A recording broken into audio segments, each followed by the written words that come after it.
ये बात यहाँ के राजा को ही नहीं बल्कि हर एक आदमी को मालूम थी कि राजा की बेटी बहुत सुंदर है। और राजा को ही नहीं बल्कि हर एक आदमी को ये भी मालूम था कि राजकुमारी हाजिर जवाब और बोलने में बहुत ही चतुर हैं।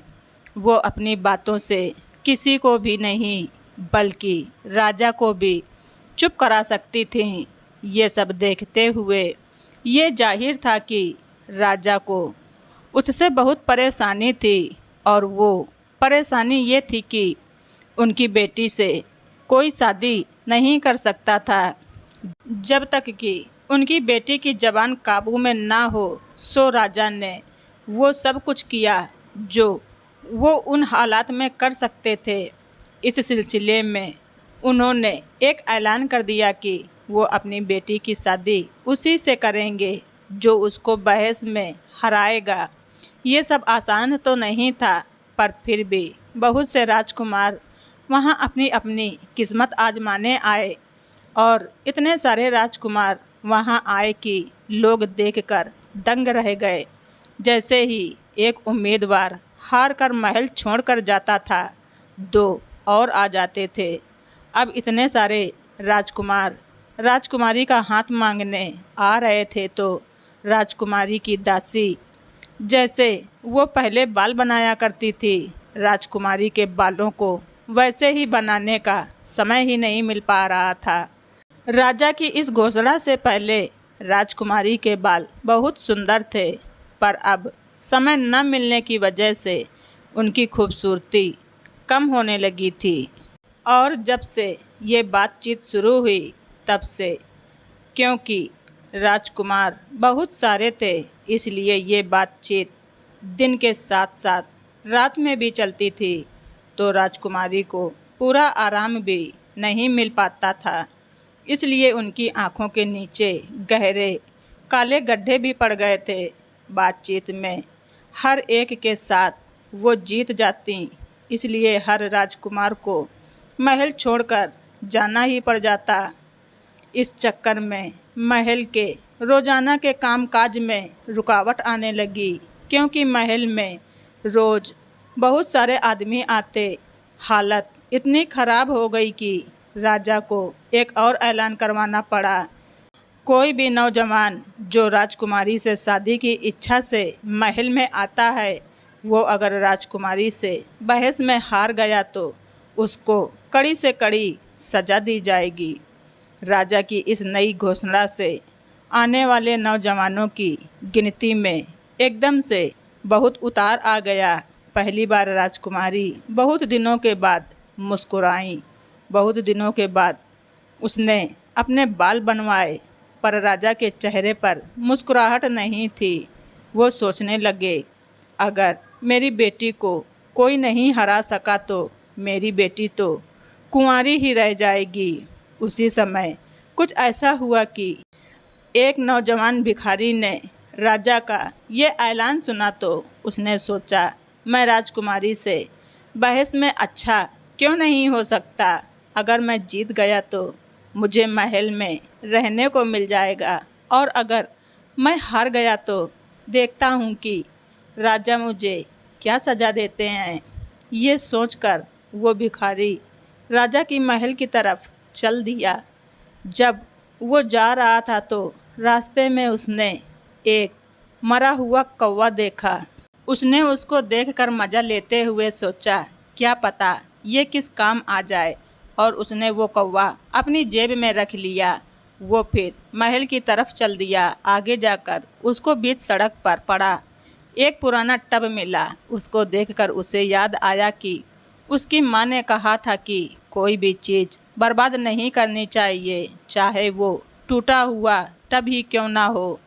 क्या पता ये कब काम आ जाए। यही सोचकर उसने वो टब उठाकर अपनी पोटली में रख लिया और फिर आगे चल दिया। महल जाते समय उसको कई और चीज़ें भी मिली, सो उसने वे सभी चीज़ें अपनी पोटली में उठाकर रख ली और महल की तरफ चलता रहा।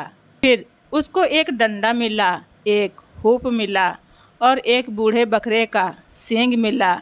हर चीज़ को उठाते हुए उसने यही सोचा कि पता नहीं कौन सी चीज़ कब काम आ जाए, इसलिए उसने वो सब चीज़ें उठाकर रख ली। जब तक वो महल पहुंचा, उसकी पोटली कई तरह की चीज़ों से भर गई थी। जब महल के दरवाजे पर पहुंचा तो वहां खड़े दरवान ने उससे पूछा, तुम यहाँ क्या कर रहे हो? उस भिखारी नौजवान ने जवाब दिया, मैं यहाँ राजकुमारी जी से मिलने और उनसे शादी करने आया हूँ। क्या तुम अभी भी मुझसे बदतमीजी से बात करोगे, जबकि मैं तुम्हारा होने वाला राजकुमार हूँ? ये सुनकर तो वो दरबान खूब ज़ोर से हंसा और बोला, हमारी इतनी सुंदर राजकुमारी तुमसे शादी क्यों करने लगी? इससे पहले कि राजा के सिपाही तुमको देख लें, तुम यहाँ से भाग जाओ। पर वो नौजवान भिखारी तो वहाँ दरबान की ना सुनने के लिए नहीं आया था।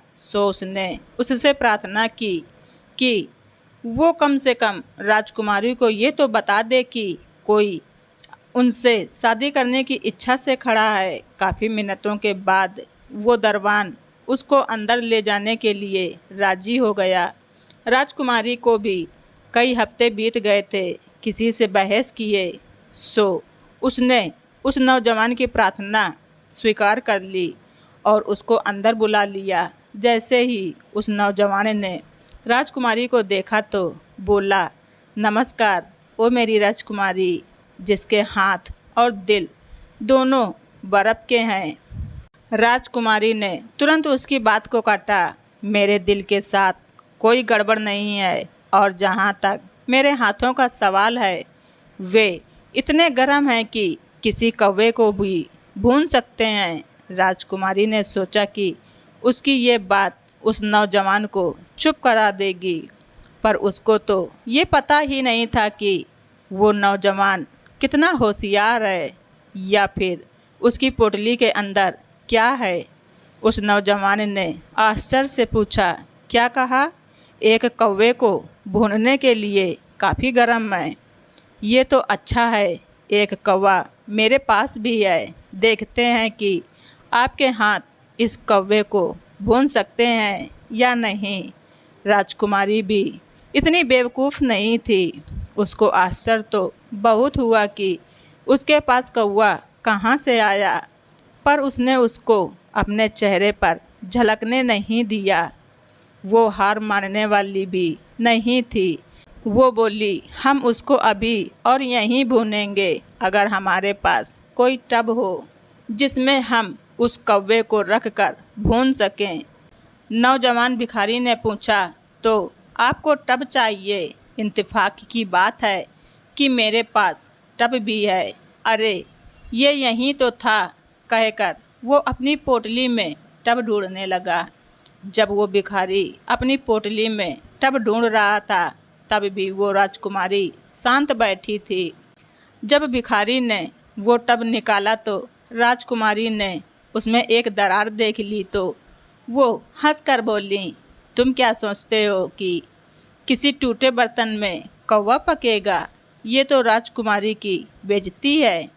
वो नौजवान मुस्कुराया और बोला, ओ मेरी राजकुमारी, इस दरार को बंद करने के लिए मेरे पास एक हुक और एक डंडा है। ये सुनकर राजकुमारी की बाईं आंख फड़कने लगी और फिर तो वो फड़कनी रुकी ही नहीं।